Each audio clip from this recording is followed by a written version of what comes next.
نظام ہے، 3 شرطیں پوری کر دیجئے وہ خلافت بن جائے گا سیاسی اور دستوری اعتبار سے۔ نمبر 1 حاکمیت اللہ کی، اور اللہ کا شکر ہے یہ ہم کر چکے۔ اللہ جزائے خیر دے جنہوں نے محنت کی تھی، اللہ جزائے خیر دے جنہوں نے وہ تحریک اٹھائی تھی مطالبہ دستور اسلامی، اور پھر جنہوں نے مدد کی تھی، اللہ تعالیٰ انہیں جزائے خیر دے۔ بہرحال وہ اب ہمارے دستور کا حصہ ہے، حاکمیت اللہ کی۔ البتہ اگلا قدم ہم آج تک نہیں اٹھا سکے، اس حاکمیت کا ظہور کیسے ہوگا؟ آپ کے دستور میں یہ طے کر دیا جائے کتاب و سنت ہر شے سے بالا تر ہے، دستور سے بھی بالا، عدالتی قوانین سے بالا، پارلیمنٹ سے بالا، سینٹ سے بالا، صدر سے بالا، سپریم کورٹ سے بالا، ہائی کورٹ سے بالا، ہر شے سے بالا کتاب و سنت۔ جب تک یہ نہیں ہوتا، قرارداد مقاصد کی حیثیت ایسی ہے کہ جیسے آپ سینما ہال کے اوپر آگے جو ہے قرآن مجید کا کوئی کتبہ لگا دیں، اس کے سوا کچھ نہیں۔ یہ بھی غنیمت ہے کہ قرارداد مقاصد پاس ہوئی، اصل شرط یہ ہے کتاب و سنت کی ٹوٹل بالادستی۔ اور یہ بڑی کڑوی گولی ہے، عوامی تحریک جب تک نہیں چلے گی، لوگ جب تک اپنی خون کی ندیاں نہیں بہا دیں گے، یہ کڑوی گولی حلق سے اترنے والی نہیں۔ یہ IJI کی حکومت میں نہیں اتری، اسلام کے نام پر اقتدار میں آئے، اسلام کے نام پر ISI نے IJI بنوائی، اسلام کے نام پر انہیں ووٹ ملے، 2/3 کی اکثریت ملی، اس کے باوجود شریعت کی بالادستی کا ایکٹ، شریعت کی بالادستی کی دستور کے اندر ترمیم پاس نہیں کرائی گئی۔ معلوم ہوا اوپر زبردست کا ٹھینگا ہے، امریکہ کے سب پرستار ہیں، سب ڈرتے ہیں، سب کے لیے سب کو نظر آتا ہے بالآخر جو ہے اسی کے پاس جانا ہوگا، چاہے وہ نواز شریف ہو اور چاہے وہ بے نظیر ہو۔ ایک کھلم کھلا ہے، اور اب تو میں کہتا ہوں نواز شریف بھی کھلم کھلا ہے۔ آج کے اس دور میں انہوں نے اسلام کا نام کبھی نہیں لیا، اس سے تو بالکل تائب، بس صرف فرق یہ رہ گیا ہے بے نظیر کھلم کھلا بھی مذاق اڑا لیتی ہے اسلامی صداؤں کا، اسلامی قوانین کا، یہ اس پر ذرا خاموش ہے۔ لیکن یہ کہ اپنی تحریک میں ہمارے بہت سے جو سیاسی قائدین ہیں مسلمانوں کے، کتنے بیانات آپ نے پڑھے ہوں گے، ذرا اسلام کا نام لے دے ہم ساتھ ہو جائیں گے۔ مولانا سمیع الحق صاحب کا بیان آیا، ذرا اسلام کی بات کرے تو ہمارے اور بہت سے علماء اور ہمارے طارق صاحب جو ہے انہوں نے بھی کہا کہ میں ہم ساتھ آ جائیں گے۔ لیکن یہ کہ بڑا پکا ثابت ہوا نواز شریف اسلام کا نام نہیں لیا۔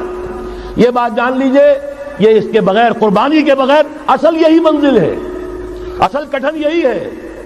یہ کتاب و سنت کی بالادستی، اس کو قبول کرنا، اختیار کرنا، یہ بغیر عوامی تحریک کے، بغیر قربانیوں کے ممکن نہیں ہوگا۔ بہرحال دوسری بات یہ، اور تیسری بات، کسی غیر مسلم کو نظام خلافت میں قانون سازی میں شریک نہیں کیا جا سکتا۔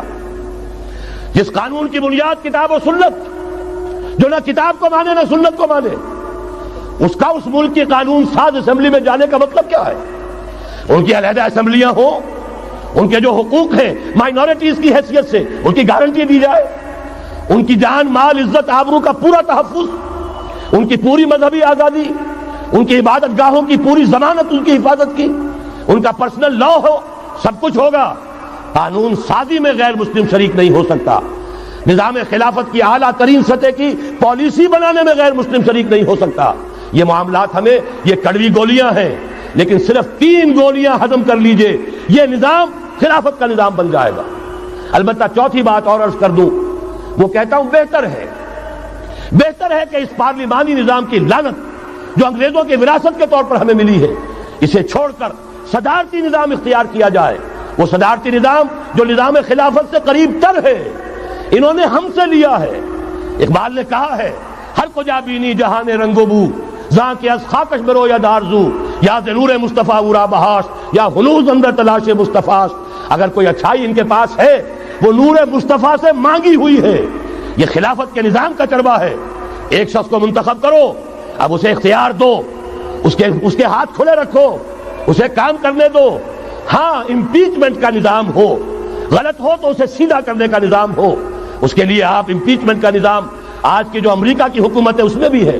اور کیسا ہے کہ ذرا سا اندیشہ ہوا تھا اور نکسن صاحب جو بھاگ کھڑے ہوئے تھے، تو میرے نزدیک صدارتی نظام اور چھوٹے صوبے، یہ بڑے بڑے صوبوں کی ضرورت نہیں ہے، چھوٹے صوبے ہوں، لوگوں کو سہولتیں ہوں، ہر علاقے کے لوگوں کو معلوم ہو کہ ہمارے معاملات ہمارے اپنے ہاتھ میں ہیں، ان کے اندر کوئی احساس جو ہے محرومی کا پیدا نہ ہونے پائے، اس لیے کہ وہی چیز ہے جو سیاہی گھول دیتی ہے۔ کون سیاہی گھول رہا ہے وقت کے بہتے دریا میں؟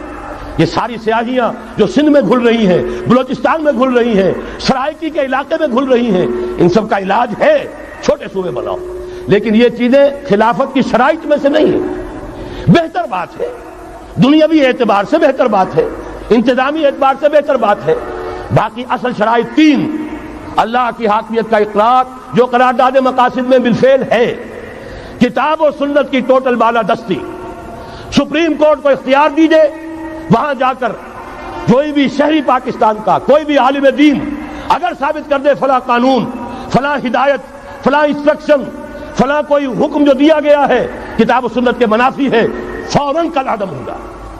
اور تیسری بات، غیر مسلم پروٹیکٹڈ مائنورٹی ہوں گے، ان کی جان مال عزت آبرو کی حفاظت ہوگی، لیکن یہ کہ وہ برابر کے قانون سازی کے حق میں شریک نہیں ہو سکتے، اس لیے کہ یہاں کتاب و سنت منبع ہے قانون کا جس کو وہ تسلیم نہیں کرتے۔ اسی طرح یہ معاشی نظام،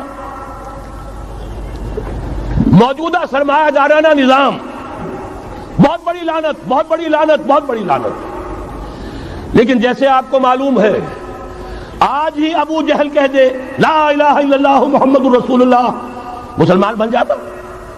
کلمہ تو ایک ہی تھا نا۔ ابو طالب کے پاس جب وفد گیا تھا رؤسائے قریش کا، اور انہوں نے کہا تھا کہ اپنے بھتیجے کو روک لو ورنہ اب ہم جو تمہاری بھی رعایت اب نہیں کریں گے، میدان جنگ میں آ جاؤ۔ ابو طالب نے کہا تھا میرا بھتیجا تم سے کیا مانگ رہا؟ ایک کلمہ، ایک کلمہ لا الہ الا اللہ، اور تو اس کا کوئی مطالبہ نہیں۔ انہوں نے کہا، ابو سفیان اس وقت تک کیونکہ ابھی کفر میں تھے، شرک میں تھے، انہوں نے کہا وہ ایک کلمہ جو وہ مانگ رہا ہے وہ ہمارے سارے معبودوں کی نفی کر دیتا ہے، وہی تو سب سے بڑی مصیبت ہے۔ تو میں آپ کو بتا رہا ہوں، تین چیزیں اس سرمایہ دارانہ نظام میں سے نکال دیجئے، یہ اسلامی نظام بن جائے گا۔ تفصیل میں جانے کا موقع نہیں ہے، میں فارمولہ دے رہا ہوں۔ تفصیل میں نے عرض کیا، میرے کیسٹس ہیں، کتابیں ہیں، وہ خطبات خلافت اب کتابی شکل میں بھی آ جائیں گے، انگریزی میں ویڈیو کیسٹ ہے، اردو میں ہے، بڑے بڑے شہروں میں خطبات دے چکا ہوں، مواد موجود ہے، لیکن اس وقت فارمولہ بتا رہا ہوں۔ تین چیزیں نکال دیجئے۔